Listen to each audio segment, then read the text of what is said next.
demanda de liquidación de derechos individuales, que como les había comentado, tiene como propósito inicial tratar de aliviar la carga procesal respecto a pretensiones que pueden ser similares y que pueden afectar a una cantidad indeterminada de trabajadores, pero que en buena cuenta quizá la mejor figura hubiese sido, digamos, la implementación de una acción de clase que permitiese que en un solo proceso pudiesen incorporarse todas las personas que considerasen ser beneficiarios de los alcances de lo que pueda decidir, ¿no? Ya, como les adelanté, la demanda de liquidación de derechos individuales no avanza hasta ese punto, sigue partiendo de la idea de que tiene que haber tantas demandas individuales como personas que quieran beneficiarse de los alcances de lo que se determine en una sentencia con carácter declarativo y con calidad de cosa juzgada del Tribunal o de la Suprema. Así que al final del día lo que tienes es un número enorme de demandas donde la única ventaja es que no se puede discutir los alcances del acto lesivo, ¿no? Pero en buena cuenta eso también deja en indefensión a la parte demandada, porque la parte demandada de alguna manera también se ve imposibilitada de poder entrar a cuestionar si es que la decisión de la Suprema o del Tribunal estuvo errada, ¿no? Recuerden además que en ningún caso se exige que la sentencia del Tribunal o de la Suprema sea una sentencia que siente un precedente vinculante, en el caso del Tribunal Constitucional, o que se trate de un precedente judicial, en el caso de la Suprema. Esencialmente dice que tiene que ser una sentencia que tenga la calidad de cosa juzgada y por tanto, digamos, declarativa. Pero eso es todo en realidad, ¿no? Es una figura que no se ha venido utilizando mucho. Sigue habiendo una predilección por demandar de manera individual. Tampoco existe esta idea de que haya varias personas que demanden en conjunto y que sean representadas por una de ellas, porque a los abogados en realidad no les conviene. O sea, por supuesto que eso aliviaría mucho la carga del Poder Judicial, pero al abogado, sobre todo que demanda al trabajador, o que al proceso que defiende al trabajador, esto no le favorece, porque probablemente este abogado cobre por proceso que asesore, ¿no? Entonces, si cobra por proceso, pues sin duda alguna no le conviene tener un proceso para resolver 500 controversias, prefiere tener 500 controversias abiertas, donde lo único que tenga que hacer es coger y pegar en la demanda, ¿no? Nada más que eso, y va a cobrar seguramente un porcentaje por cada proceso que gane, ¿no? Entonces, para un abogado, lo que le conviene más bien es que haya una sentencia de estas características, pero poder interponer 500, 600, 1000 o las demandas que sean, ¿no? Por eso es una figura que hay que darle vueltas, hay que revisarla, hay que ver si se pueden plantear modificatorias, qué tan conveniente sería tener, por ejemplo, en un marco procesal laboral una acción de clase, ¿no? Creo que podría, digamos, tener algunas ventajas interesantes, sobre todo para la carga procesal del Poder Judicial, ¿no? Entonces, hay algunas cosas que pueden ahí revisarse, ¿de acuerdo? Ahora, ya que estamos hablando de la demanda, hablemos un poco también de la contestación de la demanda, ¿no? A ver, en principio, al igual que la demanda, la contestación de la demanda tiene que presentarse por escrito, ¿ya? Y al igual que la demanda tiene que reunir aquellos requisitos formales previstos en el artículo 130, 424, 425 y también los que están establecidos en el artículo 442 del Código Procesal Civil, que regula justamente las partes de una contestación de la demanda, ¿de acuerdo? Por tanto, nosotros cuando revisamos estos artículos del Código Procesal Civil, lo que vamos a encontrar en buena cuenta es que en la esencia de la contestación de la demanda se encuentra el pronunciarte sobre cada uno de los hechos que hayan sido planteados en la demanda, ¿no? Negándolos o eventualmente confirmándolos. Esto es importante porque va a ayudar al juez en su momento a determinar cuáles son los hechos necesitados de prueba, ¿no es cierto? Y le va a permitir al juez determinar dónde existe contradicción entre las partes, si la contradicción está en los hechos o la contradicción está básicamente en la fundamentación jurídica. Y bueno, siempre se ha señalado que no pronunciarte específicamente por alguno de los hechos genera una presunción relativa de veracidad de lo afirmado en la demanda, ¿no? Esto los jueces lo utilizan poco, pero sí que es importante que en su momento se plantee, digamos, un pronunciamiento sobre cada uno de los hechos de la demanda, ¿ya? Ahora, A diferencia del proceso civil, donde a excepción del proceso sumarísimo, nosotros tenemos etapas para poder plantear, por ejemplo, cuestiones probatorias, plantear excepciones y plantear la defensa de fondo, que es la contestación de la demanda propiamente dicha, ¿no es cierto? Por ejemplo, en el proceso de conocimiento hay un plazo para plantear cuestiones probatorias, creo que 5 días, excepciones 10, contestación 30, ¿no es cierto? En el caso eventualmente el proceso abreviado, esto se reduce a 3, 5, 10, ¿no? En el caso del proceso sumarísimo, todo en un mismo acto, ¿no? Ya, en el caso del proceso laboral, todas las defensas se realizan en el mismo acto, ¿de acuerdo? O sea, no hay un plazo para poder plantear defensas de forma y otro para plantear una defensa de fondo. Todo se hace de manera conjunta con la contestación de la demanda. Al momento de contestar la demanda, si vas a plantear excepciones, las excepciones se plantean en ese momento, ¿de acuerdo? Y la defensa de fondo se realiza enseguida, ¿no? Por orden, primero habría que plantear la defensa de forma y enseguida eventualmente la defensa de fondo, ¿ya?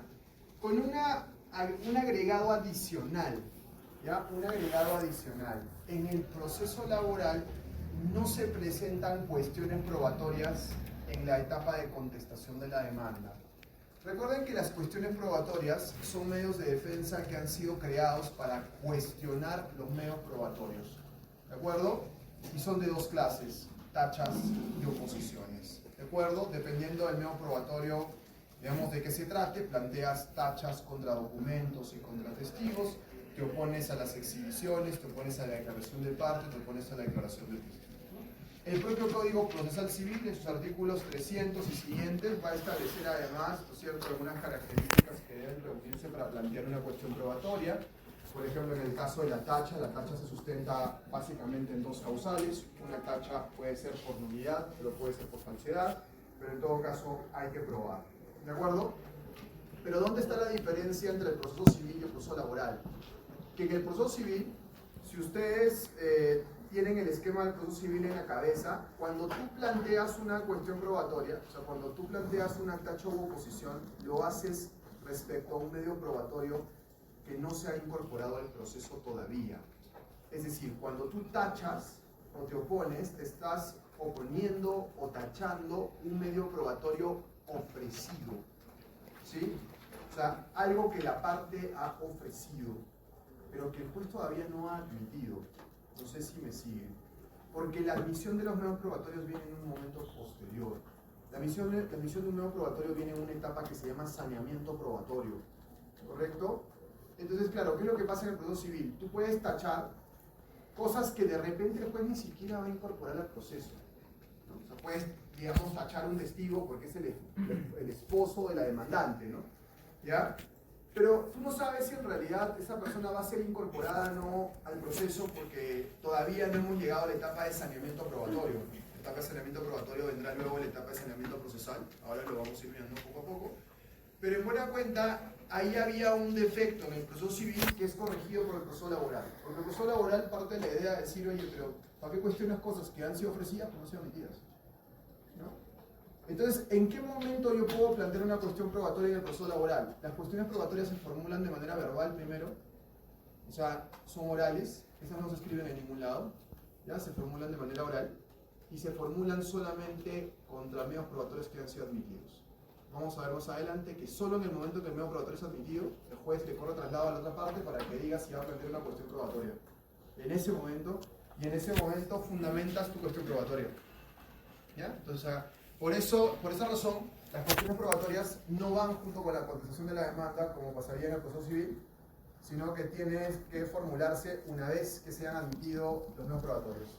Pero lo que sí se formula al momento de contestar la demanda son las excepciones, como si hay defensas previas, pero en realidad el proceso laboral lo que hay son excepciones y el fondo de la controversia, ¿ok?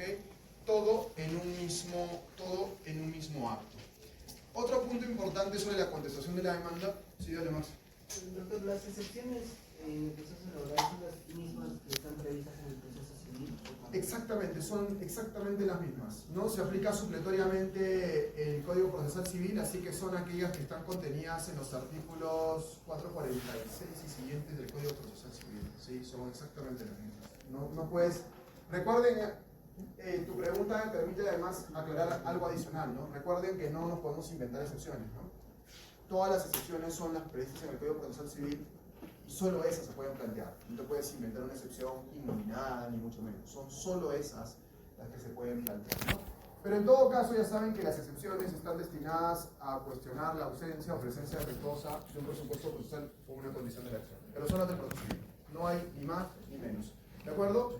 Y se plantean conjuntamente con la contestación de la demanda. ¿Ya? Otro aspecto importante al momento de considerar la contestación de la demanda es que la contestación de la demanda no admite, o el proceso laboral en general, no admite reconvención. Es decir, no se puede reconvenir, no se puede contrademandar, está prohibido. ¿Sí? No hay esa posibilidad, ¿no? O sea, el demandado no puede convertirse a su vez en demandante al contestar la demanda. Si quiere hacerlo, tendría que iniciar un nuevo proceso judicial. Eso sí es completamente válido, pero en el marco del proceso laboral la reconvención es improcedente. ¿De acuerdo? Ahora, un punto importante que quiero aclarar es en qué momento se contesta la demanda. ¿De acuerdo? ¿En qué momento se contesta la demanda? Y quiero que sepan que en el proceso laboral existen básicamente dos plazos para poder contestar la demanda. ¿De acuerdo? En el proceso abreviado laboral, ¿ya? Salud. La contestación de la demanda se formula dentro de los 10 días hábiles siguientes a la notificación de la demanda. ¿De acuerdo? Contestación de la demanda. Mira acá. ¿Sí?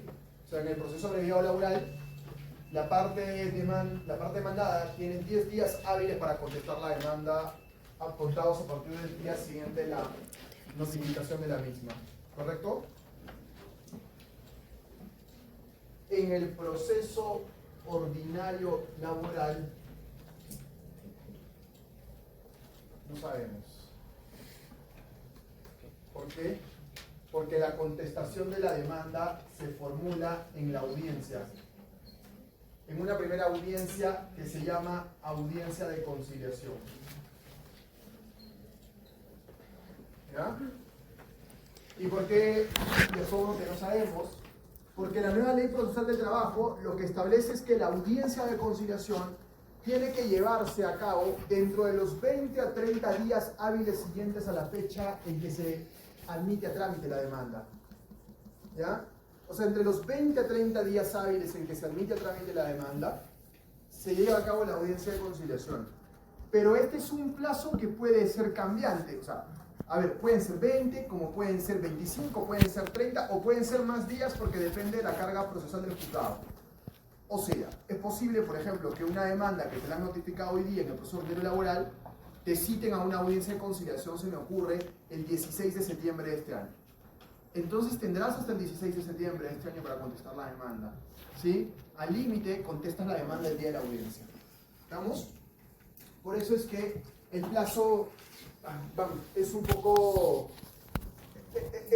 flexible, ¿no? O sea, lo que dice la norma es que la audiencia se lleva entre los 20 a 30 días hábiles entre el auto admisorio, ¿de acuerdo? De que se admite a trámite la demanda, ¿sí? Por tanto, cuando se admite a trámite la demanda, se fija fecha para la audiencia de conciliación, ¿ya? Y tú tienes hasta esa fecha para presentar la contestación de la demanda, ¿no? Con lo cual, puedes tener muchísimo más tiempo para contestar la demanda que el que tendrías en un proceso de conocimiento civil, por ejemplo. Porque en un proceso de conocimiento civil, ya que es el plazo más lato, el más largo de todos, tienes 30 días. Acá podrían ser muchísimos más, ¿no? Podrían ser 60 días, 70 días, ¿no? ¿Ya? O sea, pueden ser, pero no van a ser nunca menos de 20 días hábiles para contestar. ¿Por qué? Porque se contesta en la audiencia de conciliación. En el proceso abreviado laboral sí hay un plazo fijo de contestación, 10 días hábiles desde que te notifican el auto admisorio, te notifican con la demanda. En el proceso ordinario laboral se contesta en la audiencia de conciliación. ¿Qué van a ver ustedes en la práctica? Como hoy en día las audiencias son virtuales, ya no son presenciales, La práctica que se implementó desde la pandemia es que cuando se admite a trámite la demanda en el proceso ordinario laboral, el juez le pide a la parte demandada que presente su contestación de la demanda por lo menos 5 días hábiles antes de la audiencia. ¿Por qué pide que lo haga antes de la audiencia? Con el propósito de que el juzgado pueda digitalizar la contestación de la demanda y la contestación esté lista para ser notificada en la audiencia a la parte demandante, porque la parte demandante va a no ser notificada de la contestación en ese acto. Entonces, bueno, te piden básicamente como un apoyo al juzgado que trates de presentar tu contestación lo antes posible para que ellos puedan digitalizarla y tenerla lista para ser trasladada a la otra parte, ¿no? Y lo que va a ocurrir en la audiencia, las audiencias se hacen a través del Google Meet. Entonces el Google Meet, hasta donde recuerdo, no te permite trasladar archivos dentro de la misma audiencia, ¿de acuerdo? Pero sí te permite, bueno, eventualmente el juzgado te va a pedir un correo electrónico de Gmail, ¿ya? Es lo que utilizan hasta el día de hoy, y entonces en ese correo electrónico de Gmail, ahí te van a mandar la contestación. Y en la audiencia te van a decir, señor demandante, ¿ya recibió la contestación? Sí, ya la tengo acá, perfecto, ¿sí? Esa es la forma en la que lo hacen ahora, ¿no? Ahora, pero yo no quiero de repente presentar mi contestación de la demanda 5 días hábiles antes, ¿no? Tengo miedo de que el juzgado vaya a filtrar mi contestación a la parte demandante con anterioridad, ¿no? O qué sé yo, no la he terminado, pues, ¿no? ¿Pasa algo si no la presento 5 días hábiles? No, no pasa nada, porque el plazo de la nueva ley dice que la puedes presentar hasta el día de la audiencia. Así que si quieres, puedes presentarla el mismo día, ¿sí? Cuando las audiencias eran presenciales, lo que ocurría es que tenías que llevar tu contestación de la demanda impresa al juzgado. Luego vamos a entender por qué razón es así. Pero tú llevabas tu contestación impresa al juzgado y en el momento en que correspondía, procedías a contestar la demanda y a entregarla al juez y después le daba una copia a la parte demandante para que la revise en ese momento. ¿De acuerdo? Luego vamos a entender por qué funciona de esa manera. Pero a priori quiero que sepan, los plazos para contestar dependen del tipo de proceso. Abreviado, 10 días. Ordinario, depende cuándo sea la audiencia. Tienes hasta el día de la audiencia única para poder contestar la demanda. Igual que en el civil, si la notificación es electrónica, ¿se corre 2 días? Ciertamente, porque nosotros también aplicamos en el proceso laboral la ley orgánica del Poder Judicial. Me parece que es el artículo 155C de la ley orgánica del Poder Judicial que establece un plazo adicional cuando te notifican vía electrónica, ¿no? ¿Sí? Pero en realidad, ojo, aquí el plazo para contestar no se toma en consideración desde que te notifican, ¿no? O sea, da lo mismo que te notifiquen hoy o mañana, ¿no? El plazo que tú tienes que ver en el horizonte es cuándo es la audiencia, ¿no? Aquí sí, ¿no? Pero toma en consideración algo también. Las demandas te las notifican en forma física, no vía casilla electrónica. Por una razón muy simple. Cuando te demandan, todavía no sabes quién va a contestar, no se ha personado el proceso, ¿no? Por tanto, normalmente las demandas se notifican por cédula. Tanto en el abreviado como en el ordinario, la demanda se notifica por cédula, te llega físicamente, ¿de acuerdo? Y a partir de ahí computas tus plazos. Entonces, claro, no aplicaría lo que tú mencionas, pero sí, en general, cuando te notifica vía casilla electrónica, aplicas el 155C, igual que el procesal civil. Exactamente igual. ¿Ya? Recuerden que en este caso, el procesal civil más bien se ha copiado del curso laboral. O sea, la experiencia la ha sacado del curso laboral, si quieren. En los juzgados civiles de litigación oral, todo, es básicamente una copia del procesal laboral. ¿Estamos ahí? Ya, perfecto, ¿no? Luego vamos a regresar un poco más sobre el tránsito del proceso, pero quería por lo menos que queden claras algunas características tanto de la demanda como de la contestación de la demanda, ¿ya? Entonces con eso tenemos, miren, 3 presupuestos procesales. Presupuesto procesal, ¿no es cierto?, competencia, presupuesto procesal capacidad, presupuesto procesal requisitos de la demanda, al que le hemos agregado contestación de la demanda, ¿correcto? Ahora, analicemos un poco las condiciones de la acción. Las condiciones de la acción son 2, ¿no? El interés y la legitimidad para obrar, ¿de acuerdo? El interés para obrar no es otra cosa que la necesidad de tutela jurisdiccional efectiva. ¿De acuerdo? O sea, es la necesidad de tutela jurisdiccional efectiva. De tal forma que si tú no tienes la necesidad de acudir a un órgano jurisdiccional, lo que va a decir el juez es que tú no tienes interés para obrar. ¿No? El ejemplo típico que se utiliza en el proceso civil es el de la conciliación.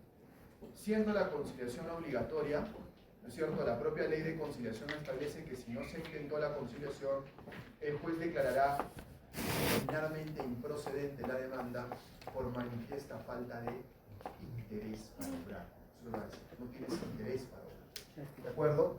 ¿Qué pasa si tú eventualmente quieres intentar una demanda respecto a una pretensión que ya se discutió y sobre la cual hay una sentencia definitiva?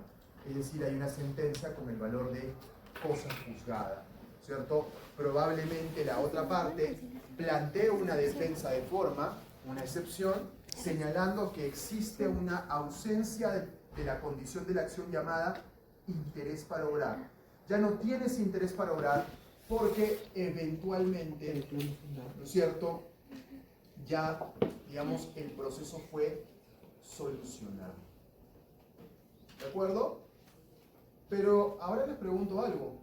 Si acabamos de decir de que solamente puedes plantear una excepción que está prevista en el Código Procesal Civil, ¿pueden revisar en el Código Procesal Civil si hay una excepción de falta de interés para obrar? ¿Pueden, por favor? ¿Sí? A ver, ¿cuál es?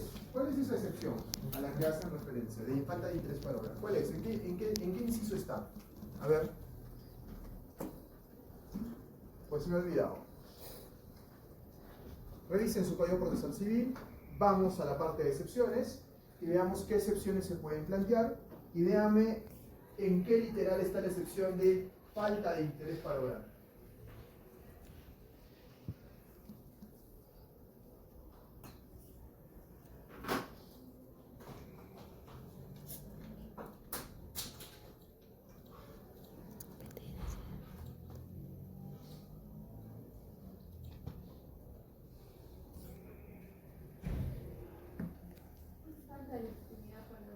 Pero eso no es lo mismo, ¿no? ¿Es lo mismo? ¿El interés es igual que la legitimidad? ¿Dónde está?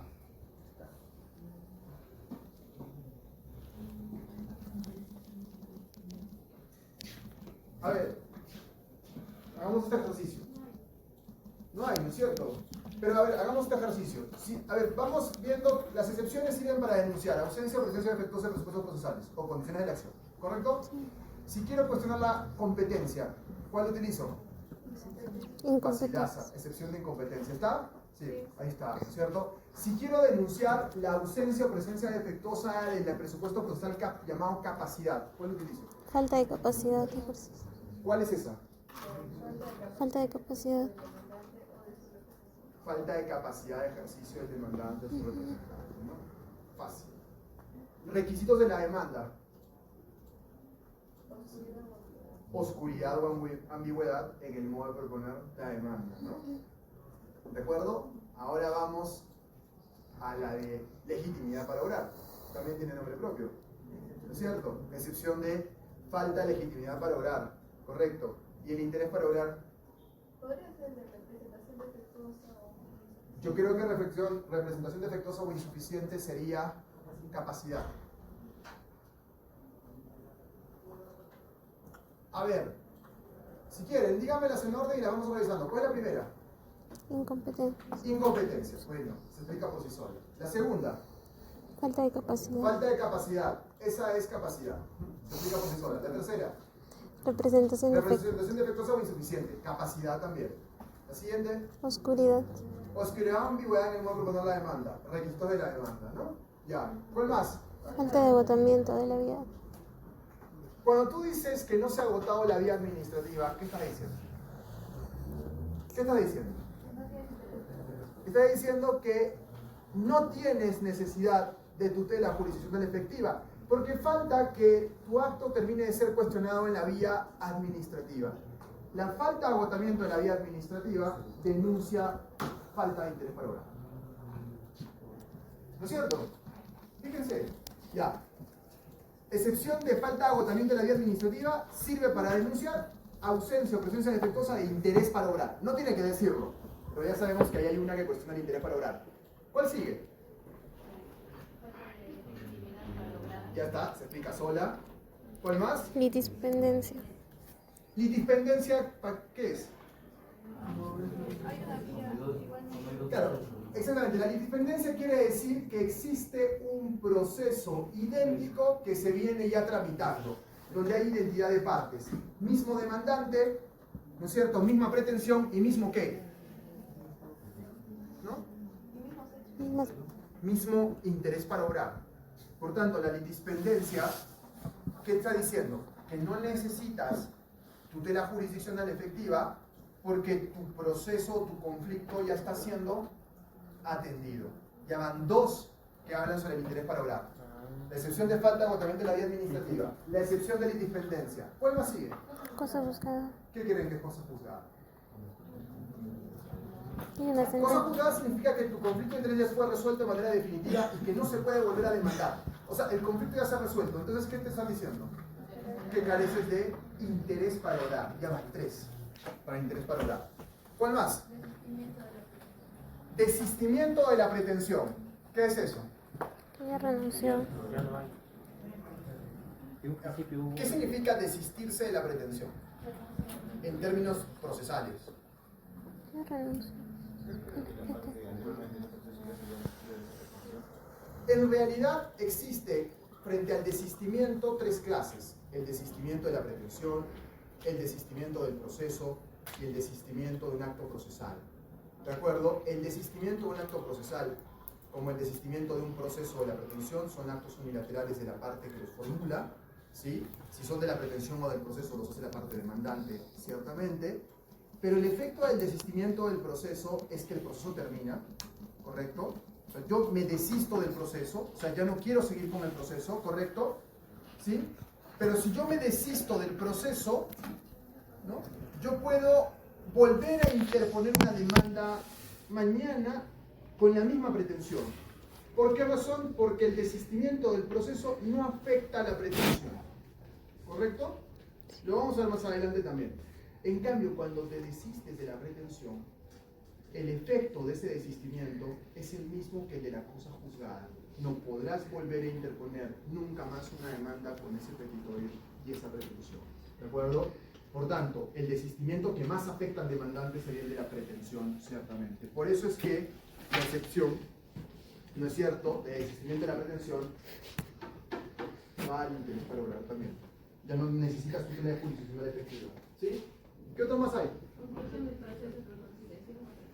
¿Qué creen que es eso?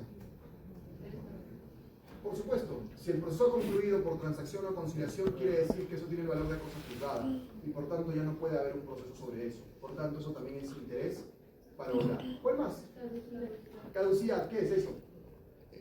Interés para obrar también, porque has perdido el derecho y has perdido la acción. Tu derecho ha caducado, ¿no es cierto? ¿Qué más?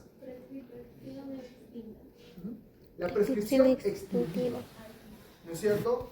La prescripción extintiva también ataca el interés para obrar, pero recuerden que para que el juez se pronuncie sobre la prescripción tiene que ser invocada vía excepción.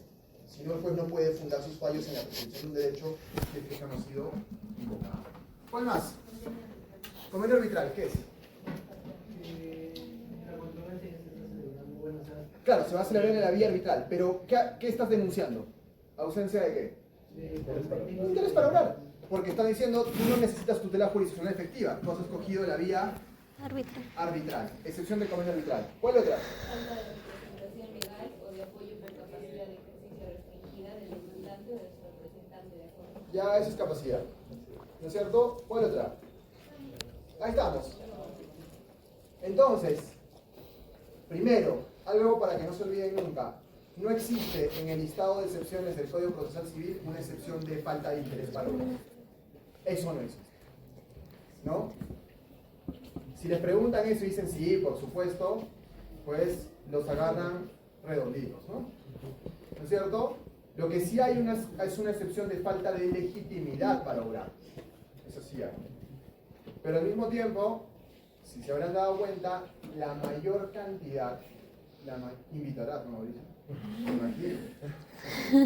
La mayor cantidad de excepciones No se preocupe. La mayor cantidad de excepciones que denuncia precisamente interés para obrar. O sea, la mayor cantidad de excepciones atacan el interés para obrar. O sea, la necesidad de tutela jurisdiccional efectiva. Ya, creo que con eso lo tienen clarísimo. El interés para obrar va a eso. ¿Correcto? Solamente que con algunas características importantes en materia laboral. Hay una excepción, y es que el prestador de servicios, sobre todo en el régimen laboral público, está exonerado de agotar la vía administrativa. Pero solamente el prestador de servicios en el régimen laboral público. Nada más. ¿De acuerdo? Por tanto, por ejemplo, un empleador no está exonerado de agotar la vía administrativa. ¿Ya? Si quieres plantear eventualmente, por ejemplo, una acción contenciosa administrativa con una multa de SUNAFIL, tendrás que demostrar haber agotado la vía administrativa. Si quieres plantear eventualmente una acción contenciosa administrativa contra una multa del Ministerio de Trabajo, exactamente lo mismo. ¿Quieres impugnar una actuación de la administración pública en materia de seguridad social? Tendrás que agotar la vía administrativa, que es la forma en la que tú demuestras tener interés para obrar. El interés para obrar es la necesidad de tutela jurisdiccional efectiva. Por eso es que cuando hay transacción, conciliación, cosa juzgada, convenio arbitral, litispendencia, prescripción extintiva y todas las demás que hemos visto, lo que estás denunciando es falta de interés para obrar. Eso es. No, tan fácil como eso. ¿De acuerdo? Ahora vayamos a la segunda condición de la acción. La segunda condición de la acción es la legitimidad para obrar. ¿Alguien la puede definir? ¿Alguien puede decir qué es legitimidad para obrar? Ya que me han hablado de la excepción de falta de legitimidad para obrar, ¿qué denuncias con la excepción de falta de legitimidad para obrar? Mejor empiezo por ahí. Solicitante que el demandante sea titular del derecho.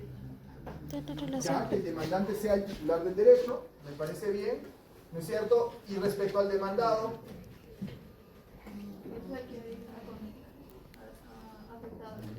quien sea el que ha afectado el derecho. A ver, la legitimidad para obrar, dice, es la correspondencia, efectivamente, que tiene que existir entre la relación jurídica material, ¿de acuerdo? Y la relación jurídica procesal o la relación jurídica que se discute en el proceso. Más o menos en la línea de lo que hemos mencionado. ¿Ya? Entonces, para ir desarrollando un par de ejemplos, nada más. Si yo tengo un trabajador A, ¿de acuerdo? Y el trabajador A tiene un contrato de trabajo con la empresa XYZ, ¿correcto? XYZ le cursa una carta de preaviso de despido, luego una carta de despido y lo despide. ¿De acuerdo? Y entonces, ¿no es cierto? El trabajador A va a plantear una demanda de impugnación de despido. Va a plantear una demanda de despido arbitral. De acuerdo a esto, ¿quién tendría que ser el demandante? ¿Cierto? El demandante tendría que ser A, ¿cierto? Y el demandado tendría que ser XYZ, digamos. ¿No es cierto? Has establecido correctamente, ¿no es cierto?, la correspondencia entre la relación jurídica material y la relación jurídica procesal que se discute. ¿No es cierto? ¿Hay identidad? Sí, hay identidad. Hasta ahí estamos, ¿no es cierto? Eso es legitimidad para obrar. Legitimidad para obrar activa, la del demandante. Legitimidad para obrar pasiva, la del demandado. ¿De acuerdo? Perfecto. Ahora, ¿qué pasaría? ¿Qué pasaría si de repente A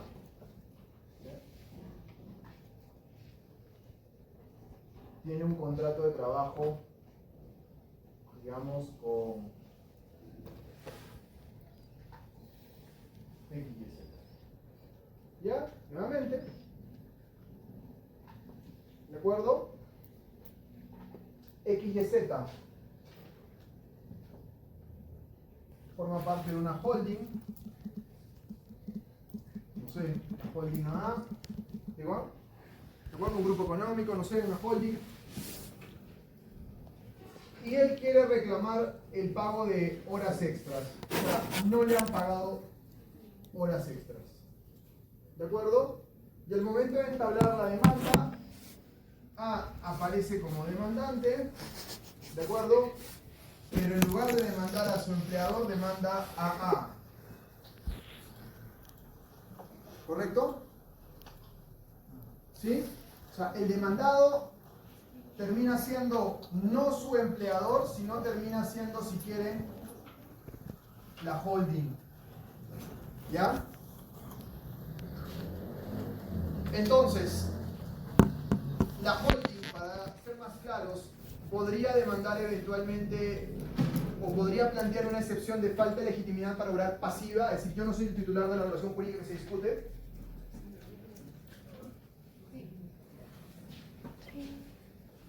Miren, depende.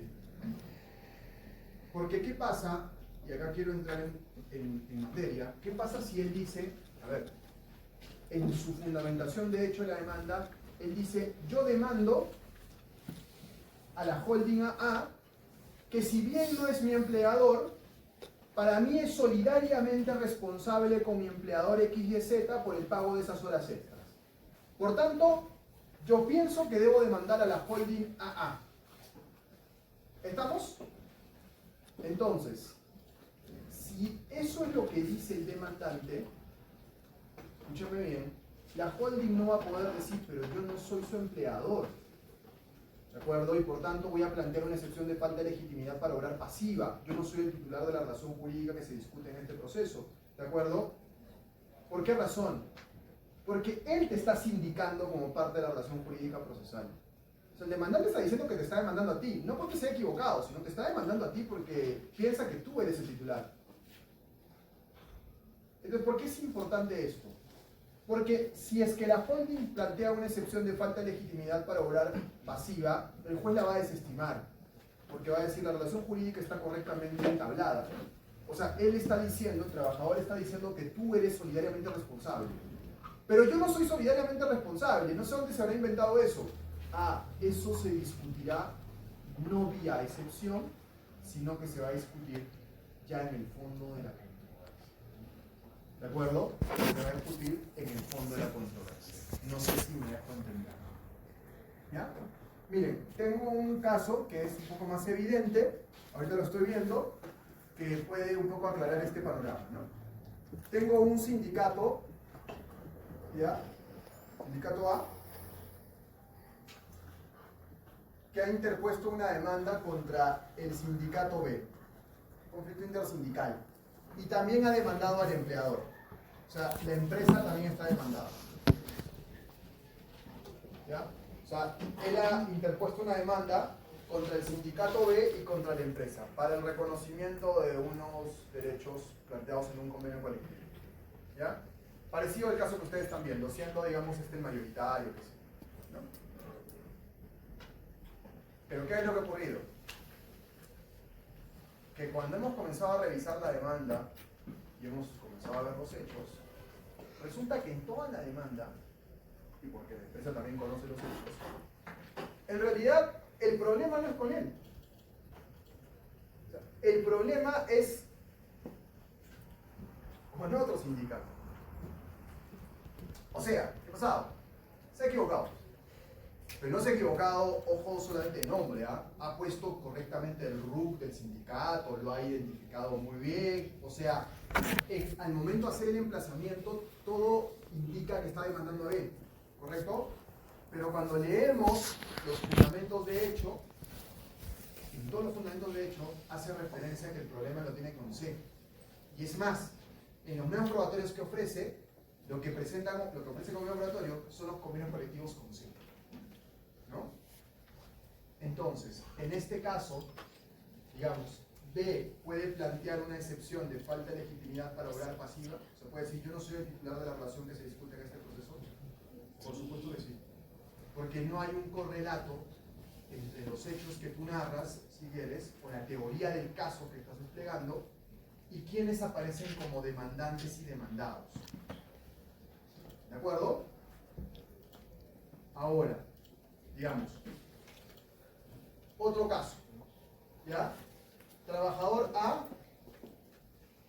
digamos, o vamos a ir por un ejemplo más interesante.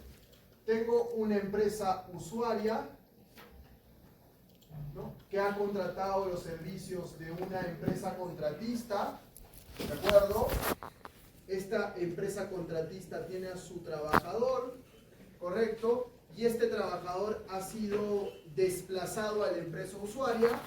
Esto es lo que se llama una relación de tercerización, tal cual la hemos estudiado en Laboral 1, ¿correcto? Y resulta que en un momento a este trabajador su empleador le deja de pagar los beneficios sociales. No le paga los beneficios sociales. ¿Y qué es lo que hace el trabajador? El trabajador interpone una demanda de pago de beneficios sociales, ¿de acuerdo?, en contra de la empresa usuaria. Pregunta, ¿la empresa usuaria podría plantear una excepción de falta de legitimidad para obrar pasiva? Si la empresa podría decir, oye, ¿para qué me demanda a mí? Si yo no soy su empleador. Ojo, tampoco se está alegando la desnaturalización, eso está clarísimo. Lo único que está diciendo es, oye, tú, empresa usuaria, págame mis beneficios, ¿no? Págame mis beneficios. Yo no he demandado a mi empleador, te he demandado a ti. Entonces, ellos podrían decir, yo no soy el titular de la relación jurídica que se discute en el proceso. ¿Sí? ¿Ok? Pero se han olvidado de una clase muy importante sobre la tercerización laboral.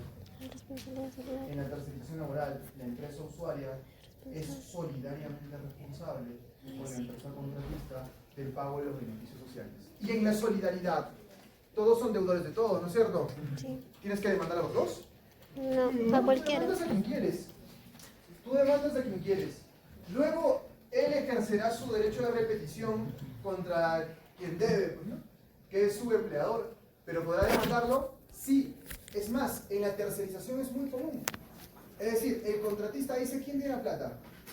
¿El contratista, mi empleador, o Cerro Verde? Mejor de Cerro Verde. La ley se lo permite. Porque en la tercerización existe solidaridad en el pago de beneficios sociales. ¿Ya? ¿De acuerdo? Es más, ahora vamos a poner otro supuesto. Tenemos una empresa usuaria, ¿de acuerdo?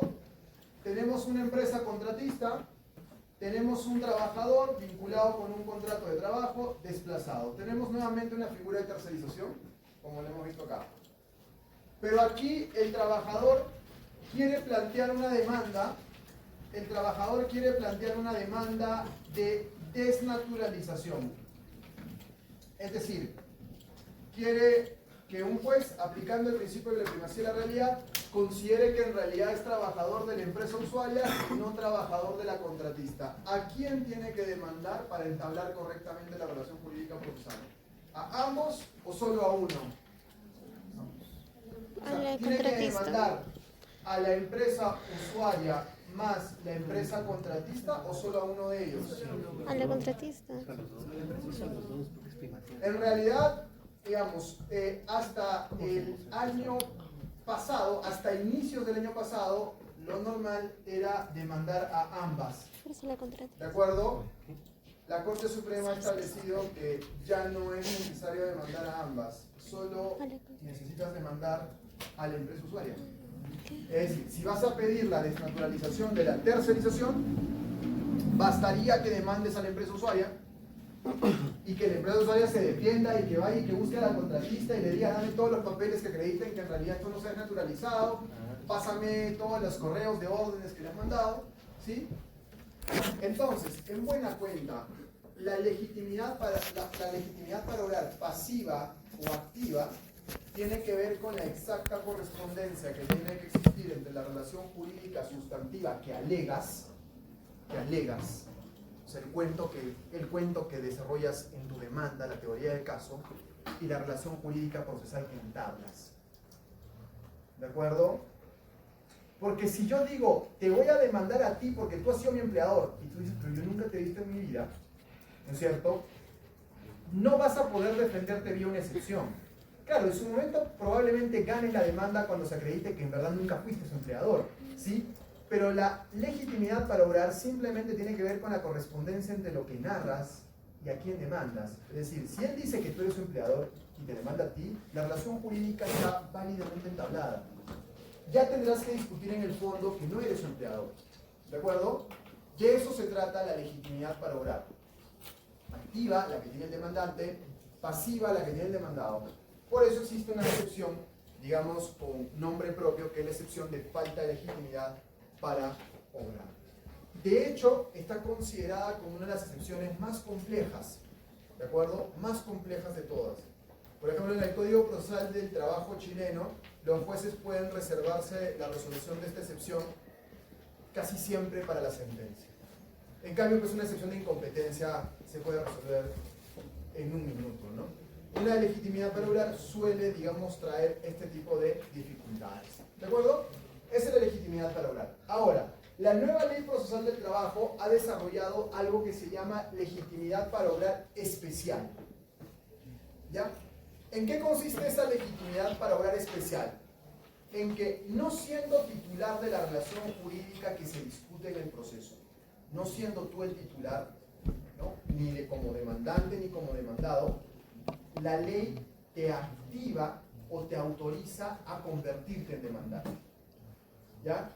No porque tú seas, como les digo, el titular de la relación jurídica que se discute, sino que la ley ha habilitado o te ha habilitado la posibilidad de ser demandante. ¿Y a quién le ha habilitado esa posibilidad? Al afectado directo, ciertamente, ¿no es cierto? Al sindicato, pero ojo, no el sindicato actuando en representación de sus afiliados. Eso es distinto, porque cuando hablamos del sindicato representando a sus afiliados, estamos hablando del presupuesto procesal llamado capacidad, ¿correcto? Sino acá es el sindicato a título propio, ¿ya? Pero también asociaciones sin fines de lucro de, digamos, corte laboral, la propia Defensoría del Pueblo, que normalmente no es parte, aquí sí es parte, y el Ministerio Público. Ellos pueden ser demandantes en pretensiones sobre discriminación en el acceso al empleo, en discriminación en el acceso al empleo, y quebrantamiento de la prohibición del trabajo infantil. Fíjense, claro, si yo digo, oye, si yo tengo un trabajador que dice, me están discriminando en esta oferta de empleo, ¿no?, y me está discriminando la empresa XX, claro, se entendería que la demanda la interpone el trabajador que alega ser discriminado contra la empresa a la que él se indica de discriminadora, digamos, ¿no? Si quieren, para establecer la relación jurídica procesal correcta, ¿no? Lo que plantea la legitimidad para obrar especial es que de pronto no solamente sea él el que demanda, sino que lo haga un sindicato, lo haga una ONG, lo haga la Defensoría del Pueblo o lo haga el propio Ministerio Público. Y claro, nadie podría decir, pero Defensoría del Pueblo, ¿quién te ha discriminado a ti?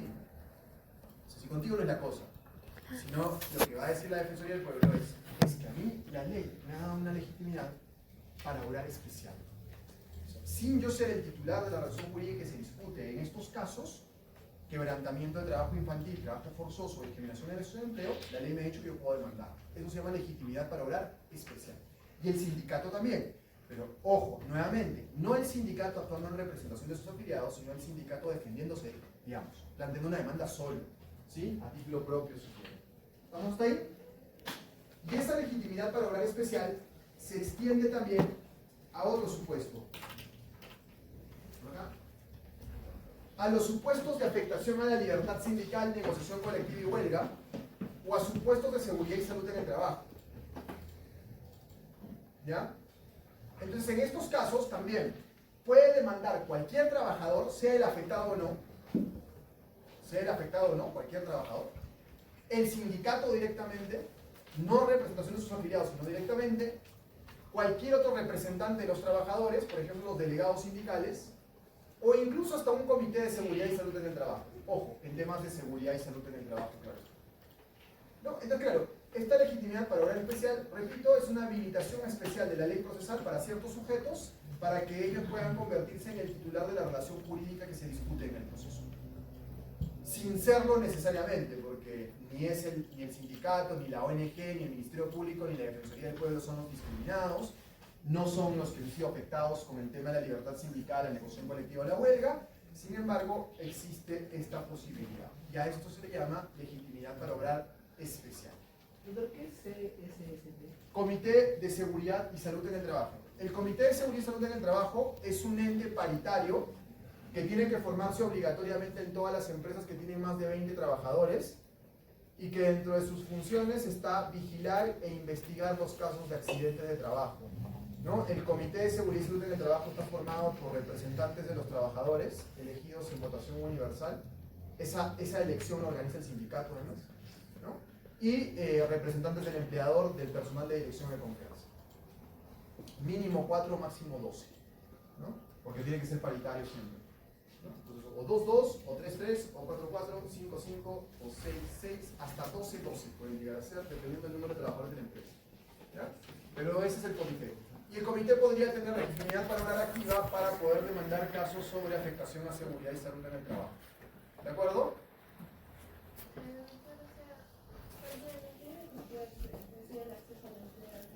Discriminación en el acceso. Claro. Habría dos demandantes.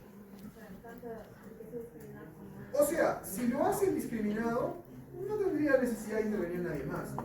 O sea, creo que está más pensado en los casos en que, por ejemplo, el Ministerio Público detecte que la empresa XYZ está discriminando porque está pidiendo gente de buena presencia. Ha visto la oferta de empleo, ¿no es cierto? Y ha visto gente de buena presencia. Y entonces va a demandar, no en representación de todas las personas que han sido discriminadas por no tener buena presencia, sino lo va a hacer a título propio diciendo que esta empresa está discriminando. ¿Sí? Y yo voy a ser el titular como si yo fuese el discriminado, ¿no? Claro, si ya lo hace el afectado directo, no hay necesidad de que intervengan, digamos, alguno de estos actores, ¿sí? Pero cuando no lo hace el afectado directo, lo puede hacer cualquiera de esos actores, ¿ya? Entonces no es que vaya a haber dos demandantes, podría llegar a haber dos demandantes, pero lo más probable es que el Ministerio Público, la Defensoría o un sindicato solo se quieran comprar el problema si es que ven que esto es una conducta general, ¿no es cierto?, que está afectando a un número de personas y que de repente los afectados directos no están demandando. Entonces ellos pueden hacerlo a título de demandantes. Ministerio Público, Defensoría del Pueblo, sindicatos, asociaciones sin fines de lucro que tengan que ver con temas laborales, ¿no? En este caso, cualquier trabajador también, representantes, sindicatos, ¿no es cierto?, dependiendo del tipo de pretensión que se vaya a aplicar. ¿Estamos hasta ahí? ¿Queda claro el tema de legitimidad para obrar? ¿Sí? ¿Ya? Lo más importante en esta parte es que no vayan a confundir el presupuesto procesal llamado capacidad con la legitimidad para obrar. Y creo que la mejor forma de no confundirse, o sea, al menos a mí me ayuda mucho y creo que también les puede servir a ustedes, es revisando las excepciones. Porque la excepción te va diciendo que se cuestiona en cada caso. Entonces, claro, ya sabes que si se cuestiona por representación defectuosa, eso es capacidad, ¿no? Pero si cuestionas eventualmente cosas juzgadas, eso es interés para obrar definitivamente, entonces ya más o menos nos vamos formando una idea de cómo se va configurando esto, ¿no es cierto? Ahora, antes de tomar una pausa, ¿quién revisa la concurrencia de los presupuestos procesales y las condiciones de la acción? Esto lo revisa el juez, evidentemente, ¿no es cierto? Y lo hace en varias etapas del proceso. Pero la primera, y creo uno de los filtros más importantes, tiene que ver con la calificación de la demanda. Cuando el juez califica la demanda, hace un primer ejercicio de verificación de la concurrencia de los presupuestos procesales y de las condiciones de la acción. ¿De acuerdo? O sea, ahí revisa, yo soy competente por razón de materia, cuantía, grado, función, ¿no es cierto?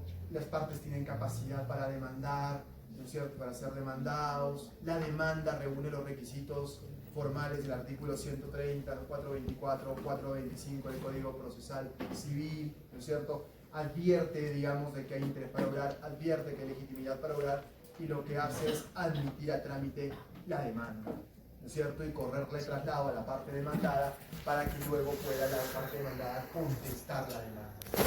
Pero habrá un segundo momento en la que va a ser el demandado el que pueda poner sobre la mesa otra vez el tema de los presupuestos procesales y las condiciones de la acción, y podrá denunciar su ausencia o presencia defectuosa, esto a través del planteamiento de excepciones.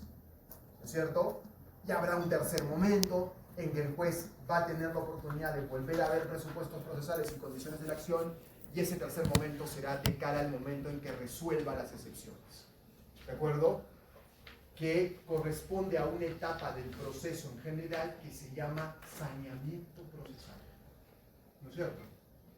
Porque el saneamiento procesal es el que le permite al juez decir, ya he revisado presupuesto procesal y condiciones de la acción, ¿de acuerdo? Todo está bien, por tanto declaro la existencia de una relación jurídica procesal válida, precluyendo cualquier cuestionamiento a este punto.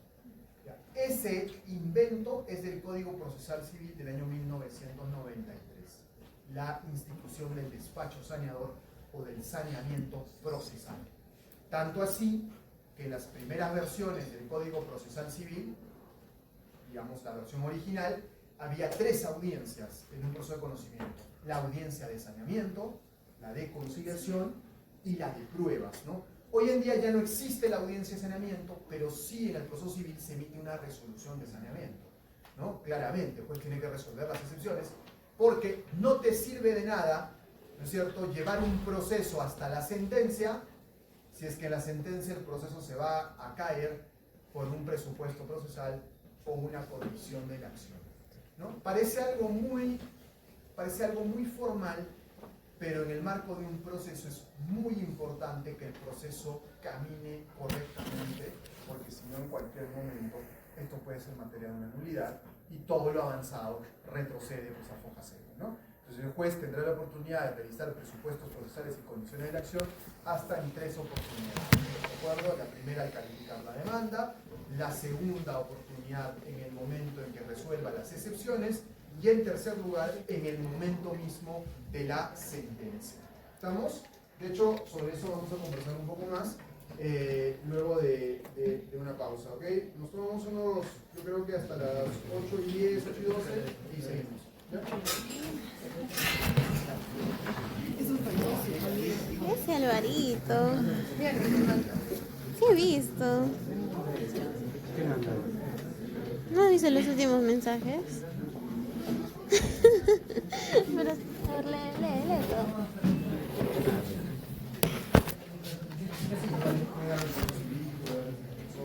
Siempre me apuntan cuando te miro. Yo bajan.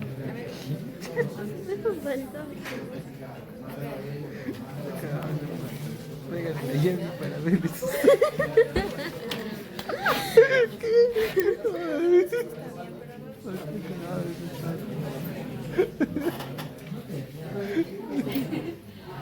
Irrespetuoso. Mi celular. Oye, mi celular. No te lo pierdes. ¿Dónde está tu celular? ¿Tu cartera? Ya te digo que es un segundo. Vale, ya mi celular llevado. Ay, no, ya voy. ¿Qué dónde está tu celular? Ay, iba a gritar, te juro que me paré en la puerta y dije, nadie sale. Te lo juro. Me asusta.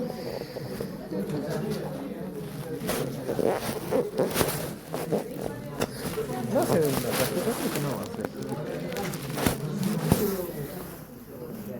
Ya, ¿cómo se la demanda? ¿De laboral? Es que no sé cuáles son las partes. Pero yo lo hago si me dice. ¿De laboral? Una demanda. ¿Sabes cómo es una demanda? Sí.